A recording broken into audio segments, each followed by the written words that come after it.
Iya. Jadi kalau ada orang punya utang emas, baik emas biasa maupun uang logam emas batangan, ya.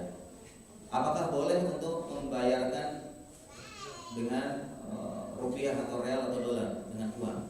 Ya. Emas dan uang sebenarnya adalah satu.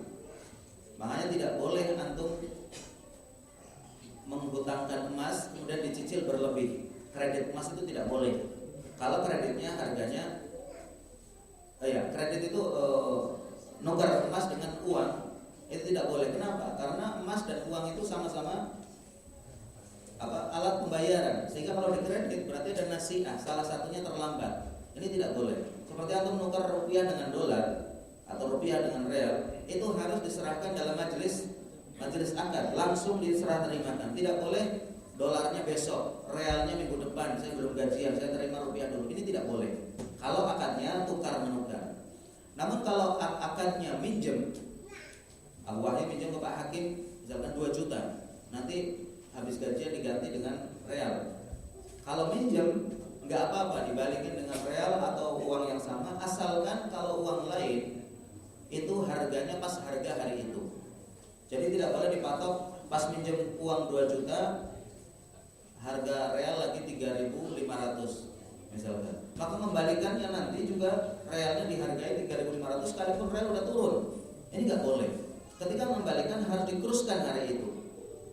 Illa bisi'ri yaumihi, kecuali dengan diboleh, dilarang kecuali kalau dengan harga hari tersebut maka dibolehkan. Demikian juga ini emas dan uang sama, tidak boleh dibayarkan berlebih, ya. Kecuali kalau memang harganya pas hari itu disetarakan. Misalkan ketika Bu Wahid minjem emas 10 gram itu nilainya 10 juta, 5 juta misalkan.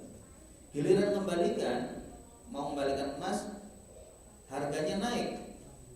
Maka si pemilik emas ini boleh memilih antara menerima emas 10 gram yang harganya sudah naik, atau mengambil uang cash, rupiah atau real yang senilai dengan harga emas hari itu. Kalau udah naik ya harganya naik, artinya kembalikannya lebih. Yang tadinya menerima 5 juta bisa 6 juta karena harga emas naik. Ini nggak apa-apa, boleh.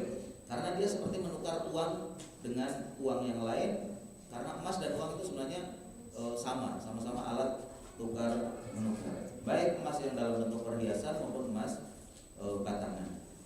Jadi nggak apa-apa, tapi dihitung harga ketika membalikan, bukan harga ketika minjem.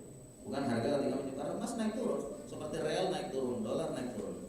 Nah, nanti kalau dari awalnya intifak, maksudnya misalkan Abu Wahyu karena mau pinjam ke antum, tapi nanti bayarnya nanti ketika kurs nanti atau kurs sekarang. Dari awal udah ada. Kalau kurs sekarang nggak boleh. Kalau dengan kurs sekarang tidak boleh, tapi kalau kurs nanti boleh. Karena dia boleh pilih antara terima uang cash atau emas. Kalau yang meminjamkan mengatakan saya nggak mau kecuali emas, ya harus emas, dan emasnya harus sama. Dalam artian karatnya, bukan sama baru dan lamanya, namun karatnya 24 karat harus kembalikan 24 karat. Boleh nggak dia minta misalkan pinjam kalung dikembalikan gelang? Kalau harganya sama, artinya karatnya sama, gramnya sama, tidak masalah. Tidak masalah. Wallahu a'lam bishawab.